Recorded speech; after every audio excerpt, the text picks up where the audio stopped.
এই রোস্টটা যে খেতে কি মজা। এইভাবে রোস্ট রান্না হলে আমার আর খাওয়ার জন্য কিচ্ছু লাগে না, এটা দিয়েই আমি পেট ভরে খেয়ে উঠে যাই। শুধু আমি না, এই রোস্টটা আমি যাদের যাদের খাইয়েছি আলহামদুলিল্লাহ সবাই খুবই পছন্দ করেছে, অনেক বেশি প্রশংসা করেছে। একটা বড় সমস্যা হলো এই রোস্টটা রান্না করলে অন্য আর কোনো আইটেম সেদিন চলে না, সবাই এটা দিয়েই খেয়ে ওঠে আর আমি নিজেও শুধু এটা দিয়েই খাই।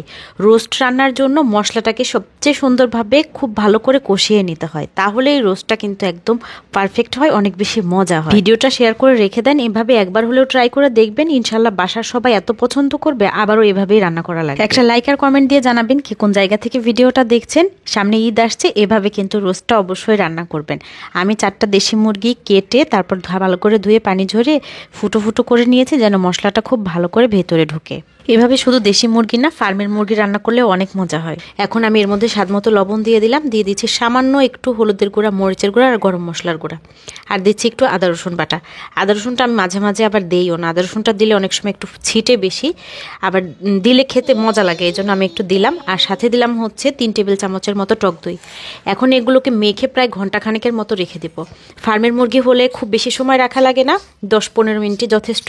যেহেতু দেশি মুরগি, এটা সেদ্ধ হতে একটু বেশি সময় লাগবে, কমপক্ষে 1 ঘন্টা আমি এটা রেখেই দিব। তারপর চুলায় একটা কড়াই ভালো করে গরম করে নিয়েছি, আর তেল দেওয়ার পর তেলটাও খুব সুন্দরভাবে গরম হওয়ার পর চিকেনগুলো ছাড়তে হবে। আমি 3টা ব্যাচে মোট ভেজে নেব, এখানে যে কটা হয়েছে দিয়ে দিলাম। চুলার আঁচটা মিডিয়ামে রেখে চিকেনগুলোকে আমি ভাজার মধ্যেই প্রায় 70% সিদ্ধ করে ফেলছি। অনেকে মনে করেন চিকেনটাকে এইভাবে ভেজে রান্না করলে হার্ড হয়ে যাবে, মোটেও না, চিকেনটা সফটই হবে, খেতে অনেক মজা লাগবে।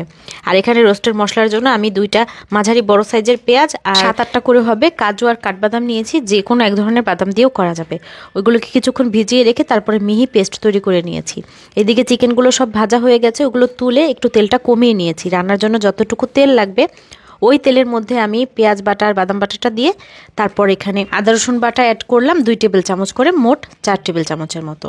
এখন নেড়েচেড়ে এগুলোকে তেলের পরে একটু ভেজে নিচ্ছি, সাথে দিচ্ছি হচ্ছে একটু আস্ত গরম মশলা। গরম মশলা খুব বেশি দিচ্ছি না, এলাচের পরিমাণটা শুধুমাত্র একটু বাড়িয়ে দিলাম।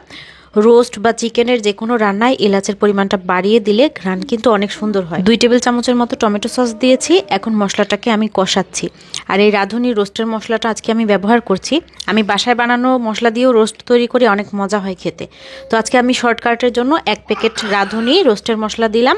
আর কষানোর জন্য ভালো করে আমি এখানে দুধ ব্যবহার করেছি, সামান্য একটু শুকনা মরিচের গুঁড়া দিলাম, স্বাদ মতো লবণ দিয়ে দিচ্ছি। চিকেন যেহেতু টক দই দিয়ে অনেকক্ষণ মেখে রেখেছি, এখানে আর আমি টক দইটা ব্যবহার করছি না, সামান্য একটু চিনি দিয়ে দিচ্ছি স্বাদের ব্যালেন্সের জন্য। এর ফাঁকে ফাঁকে কিন্তু আমি নেড়ে চেড়ে মশলাটাকে খুব সুন্দর করে কষিয়ে নিয়েছি। 2 বারে আমি অল্প অল্প করে দুধ দিয়ে মশলাটাকে খুব সুন্দর করে কষিয়ে নিয়েছি, যাতে করে এর মধ্যে কোনো কাঁচা গন্ধ না থাকে। তারপরে চুলার আঁচটা আমি একদম কমিয়ে দিয়ে চিকেনের পিসগুলো সব এক এক করে মশলার মধ্যে ছেড়ে দিচ্ছি। এখন এই চিকেনগুলোকে মশলার মধ্যে নেড়ে চেড়ে সব মিক্স করা হয়ে গেলে ঢাকনা দিয়ে ঢেকে এগুলোকে দমে রেখে দিব 15-20 মিনিটের মতো। এই সময়ের মধ্যে চিকেনের ভিতরে খুব ভালো করে মশলাগুলো ঢুকেও যাবে আর চিকেনটা অনেকটা সফট হয়ে যাবে। এভাবে রোস্ট রান্না করলে আমি 1 ফোঁটাও পানি ব্যবহার করি না, এরকম কম আঁচে রোস্টটা খুব ভালো করে কষিয়ে নেওয়ার পরে এখন ঢাকনা খুলে একবার একটু নেড়ে দিচ্ছি, প্রয়োজন মনে করলে ঢাকনা খুলে 1-2 বার একটু নেড়ে দিই। এখন আমি এখানে বড় 1 মগ পানির মধ্যে গুঁড়া দুধ গুলে নিয়েছি, প্রায় 4 টেবিল চামচের মতো। এই দুধটা হচ্ছে যেরকম ঝোল খেতে পছন্দ করবো আর কি, ওই অনুপাতে দেওয়া। কয়েকটা কাঁচামরিচ ভেঙে দিয়ে দিলাম ঝালের জন্য, আর এখানে দিলাম বড় 1 মুঠ পেঁয়াজের বেরেস্তা আর 3-4 টেবিল চামচের মতো হবে ঘি। আবারও সব কিছুকে এখন নেড়ে চেড়ে মিক্স করে দিয়ে তারপর ঢাকনা দিয়ে ঢেকে কম আঁচেই রেখে দিব আবারও 15-20 মিনিটের মতো। এভাবে রোস্ট রান্না করলে রান্নাটা যেমন সহজ হয়, রান্নার ফাঁকে ফাঁকে অনেক কাজ করেও নেওয়া যায়, আবার রোস্টটাও খুব বেশি মজা করে হয়ে যায়। রোস্টের মধ্যে অতিরিক্ত ঝোলের পানি দিয়ে ফুটিয়ে পরে রান্না করলে না, ওই রোস্টটা আমার কাছে কেন জানি না খেতে খুব বেশি একটা মজা লাগে না। এরকম করে রান্না করলেই আমার কাছে রোস্টটা খেতে যেমন ভাল লাগে, এর ঝোলটাও অনেক বেশি মজা লাগে। মশলাটা কষানোর সময় এর মধ্যে আমি 1 চা চামচের মতো কেওড়া জল ব্যবহার করেছিলাম, ওটা জানি না কেন ভিডিওতে আসে নাই। যদি কেউ কেওড়া জলের ফ্লেভারটা পছন্দ করেন মশলার মধ্যে অথবা এই পর্যায়ে একটু দিয়ে ঢাকনা দিয়ে ঢেকে দমে 5-10 মিনিট রেখে দিলেও হবে। একইভাবে ফার্মের মুরগি দিয়ে একই রেসিপিতে রান্না করলেও অনেক মজা হয়। আর দেশি চিকেনগুলো যদি একটু শক্ত হয়ে থাকে তাহলে একটু দুধের পরিমাণ বাড়িয়ে দিয়ে একটু বেশি সময় দমে রাখতে হবে। মন চাইলে এই পর্যায়ে একটু গুঁড়া দুধও ছিটিয়ে দেওয়া যায়। আমি পেঁয়াজ বেরেস্তার সাথে মাঝে মাঝে গুঁড়ো দুধ এমনিতেও একটু উপরের দিকে ছিটিয়ে দেই।